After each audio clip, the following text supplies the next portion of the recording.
Guys, thank you so much for joining me in another video. So I have a subscription to Vogue, or I have a subscription to something else, and I have this came. So I thought we'd take a look at this September issue, peruse through the handbags that are being advertised, see what are the bags that these brands want to advertise. These are the bags that these brands want us to see for September 2024. So the first bag that is being advertised is the Ralph Lauren Polo ID bag. I really think this is a cute little crescent shaped bag. Polo, from what I understand, is one of the many diffusion lines from Ralph Lauren. I've never owned a Ralph Lauren bag. I definitely see the appeal. I think it has that very Americana. Some collections feel a little bit more preppy, some collections feel a little bit more like Western, but it's always been that iconic American luxury brand. But Polo is, from what I understand, not as expensive as the other lines, and I actually think this is a really cute style. A lot of brands are doing these sort of crescent, rounded, circular sort of shoulder bags. I recently did a video on Charlie XCX, and she wears a lot of these bags in more of like a Y2K kind of way, whereas I think these feel a little bit more equestrian, Americana. And I think what's very interesting to me is I feel like this style, these shoulder bags, in comparison to say like the crossbody bags that really dominated the 2010s, this is definitely a style that feels very now. And I think the price is right. And I also think it's very interesting to me that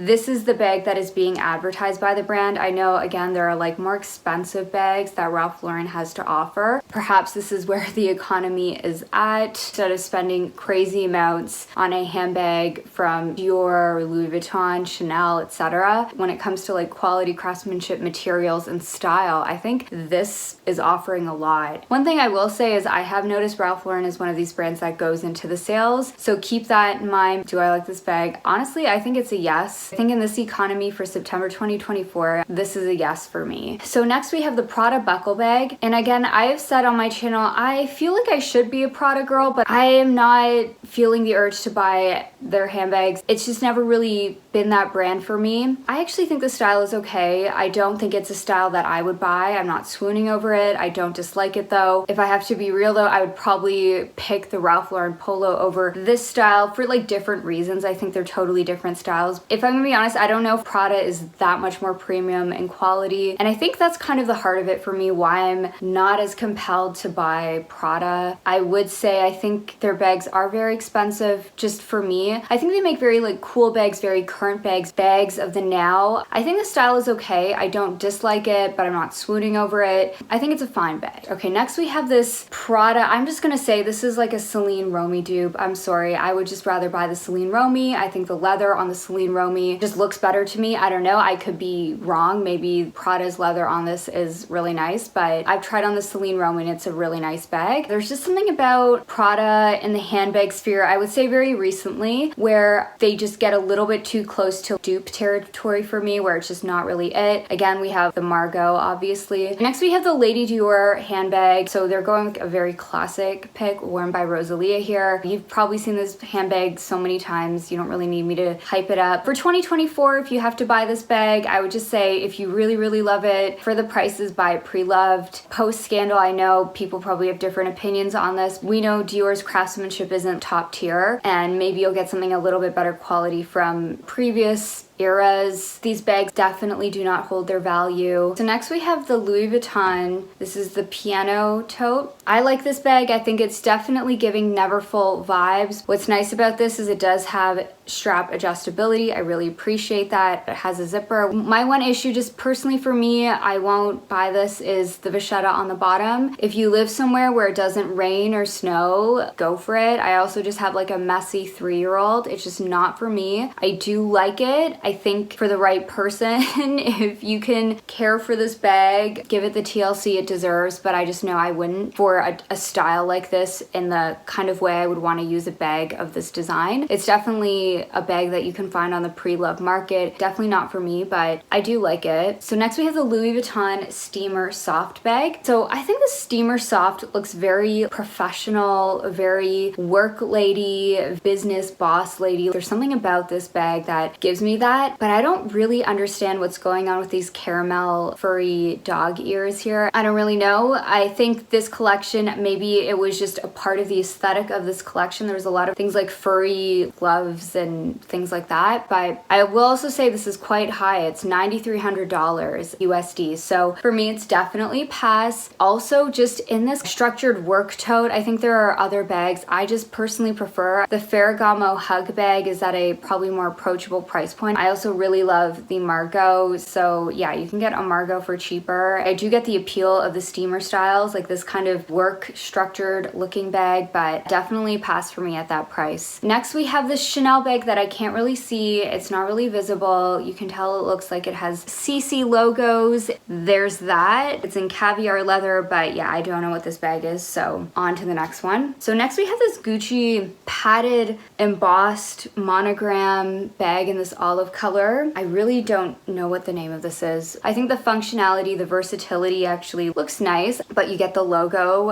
It's got the Marmont logo, so they're still going with that, even post Alessandro Michele. I have to say, like, I don't know if this is giving anything that interesting. When I just look at the styling, just the recent vibes of Gucci, you could find a bag like this from YSL, like a quilted handbag with the same, like you could buy the YSL, the college bag that they've had for over a decade now. Same top handle, chain strap, flat bag, giving similar kind of vibes. Like Anthony Vaccarello is doing this very like sexy, sheer, sleek look, and I think Sabato is also kind of doing that, but I would say I think Vaccarello's style proposition, it just feels more thought through at this point. And to be fair, I do think it does take time for probably most designers to find their groove, but you know, also Gucci is an important brand for Kering. I will say I definitely prefer it in that Gucci Rosso red color that they're doing. I think this is a beautiful color, I will say that. Okay, next we have the Gucci Hobo suede bag. I actually like this bag. It's giving oversized Jackie. I wouldn't buy it for myself. I know that though, I could definitely see like the right woman styling this and she would look really chic and sort of that more boho vibe. I think there was the collection we saw this bag featured heavily. It felt very boho to me. They took a page from Chimena Kamali's Chloe, kind of transforming the Gucci Jackie into just a massive hobo. I think makes sense from a design point in this suede fall handbag.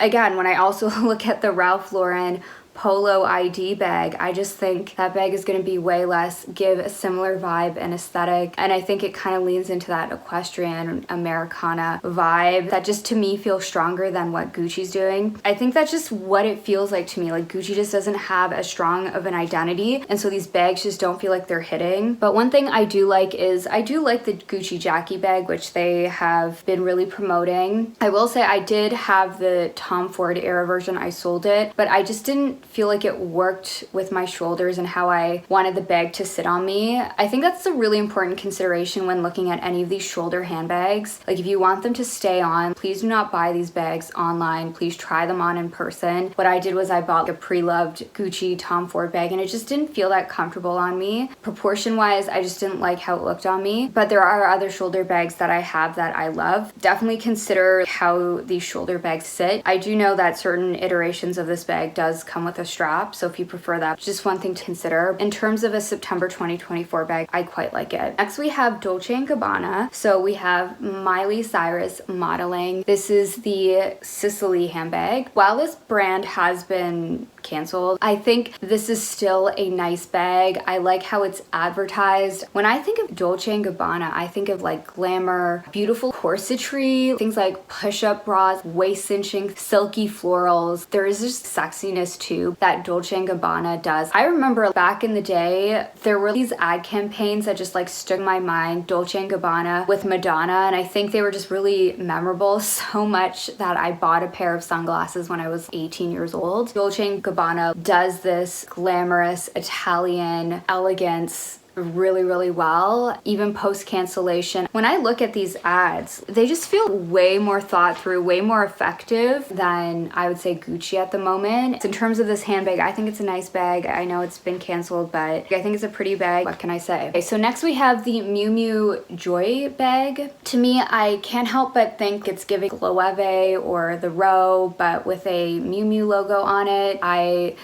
can appreciate the Miu Miu look. I will say I think the branding and the identity of Miu Miu in the recent years has been so effective. I think that's really what you're paying for when it comes to I would honestly say the prices of these bags are quite high. I wouldn't ever say Miu Miu is known for exceptional quality. You are definitely paying for the premium of the brand, the advertising, you know, Cara Delevingne. They get like some of the top models, as well as photographers, as well as stylists, as well as marketing, right? There's a lot of celebrity marketing that Miu Miu has really done in the past few years. A lot of influencers are paid or get gifted to wear these bags. That has to do with Miu Miu's prices going up. The cost of the bag is in the price of the marketing. But I will also say Miu Miu does have, in comparison to some of the other brands that aren't doing so well, it does have this luxury halo right now. It just has this aura where it just feels more attractive, and a part of it is definitely the marketing, but it's also the time, the way it has been branded in this time. It really works. Miu Miu hasn't always had this. Some brands have this halo where they're just doing so well, and some brands have it, some brands don't, and it definitely changes with the time, but Miu Miu is definitely one of these brands that has this halo of desirability. But just in terms of this handbag, even from the brands that I really like, be it the Row, I never really felt the compulsion to even buy it. It's kind of like ruched pouch bag with a strap, so stylistically it's a no for me. Next we have the Bow bag. I actually think this is a nice bag. One thing about this bag that has been very appealing to a lot of people is how it's been decked out in charms. I prefer this style over the other one, but again, I'm not gonna buy this bag. I'm probably not gonna buy any of these bags, to be honest. I will say I prefer what Miu Miu is doing over Prada. I think it is way more effective. I will give Miu Miu all the credit for having really effective marketing. Photography, the styling is always effective. They've really invested heavily in, you know, getting the right influencers and it girls to wear their bags, and the strategy of Miu Miu I think is really working, and credit should be given to them for that. It's just, yeah, the bags are just not for me, and that's okay. Next we have this Fendi bag. Again, another bag that's kind of giving me Celine Romy vibes. These like slouchier bags with this dipped in indentation. This is definitely a trend we're seeing with a lot of these brands, but just to be real, I'm just probably gonna buy the Celine bag that was designed like what, 3-4 years ago at this point. I definitely have a Celine bias. I will say I prefer this version over the Prada version of this handbag. Next we have the Fendi Peekaboo. I don't know if this is a newer version. That strap looks a little bit longer. I think this is just more of a slouchier peekaboo. I think the side profile is different. Definitely feels a little bit more slouchier, which I think has been very much the direction of handbags. They've been going for this slouchier style, so I can see why they revamped this classic bag. Next we have the Bottega Veneta Liberta bag. I hope I'm saying that correctly. Sort of giving like Celine Trio vibes, but it's got this little knot accent that I think Bottega Veneta has been doing in sort of this like braided way, more minimalist handbag. Next we have the Marc Jacobs, the tote bag. I have had one of these tote bags before. It was in this shearling with the less visible tote branding. I just didn't really like the bag for me. I will say I did like it enough to try it, but I did sell it. I wouldn't buy it again. So next we have this Burberry bag, and it's very much giving me saddlebag vibes, but it feels very utilitarian. If you told me this was a Kim Jones design for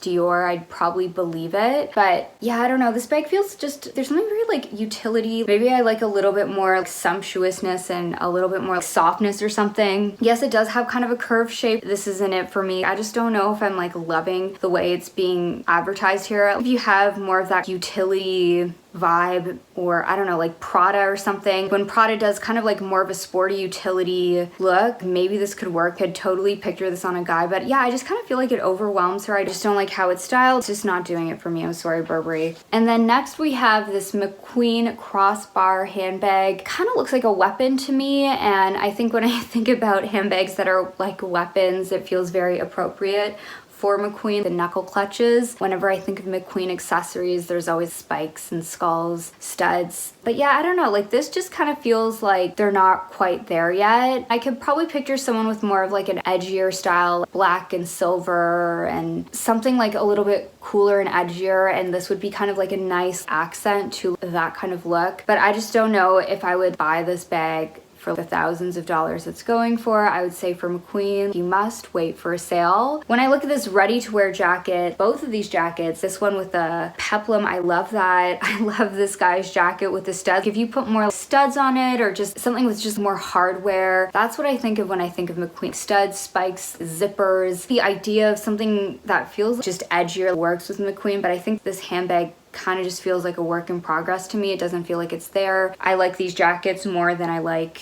the bag. And then finally, we'll stop here at Chloe because I think we've reached 20 handbags at this point, just to keep it not too long. Honestly, I do like the new Chloe. I really think this new vision of Chloe, it just feels stronger in identity. It feels more memorable. It's definitely leaning into that 70s boho Carl era Parisian. Ximena Kamali, as somebody that has worked for Chloe for many, many years under multiple creative directors, she truly understands this brand. This bag is definitely a throwback to the Phoebe Philo years when she started at Chloe. It can be worn in multiple ways. It feels very versatile. But one thing about the older Chloe bags, they did have a little bit more embellishment, ornamentation. This style also I've seen come in for the resort style. We saw fringe. That's where I think Chloe can really propose something a little bit more interesting. I think this looks fine, just the plain leather version, but I think the other iterations of the style feel like that more embellished, taken from that 70s era of Chloe. So I think we'll stop here. So yes, anyways, those are the handbags. Honestly, none of them are really doing it for me. I will say the bag that I did like the most is probably the least expensive, and it's the Ralph Lauren Polo ID bag. I think that's a nice handbag. While we have bags from Gucci and Chloe that are giving off similar vibe, this is significantly less, and I think it's very true to the brand. But I will also say a lot of the brands that I like, be it Celine, The Row, or just any of the other handbags I'm looking at, they're not advertising in Vogue. Anyways, was there anything you liked from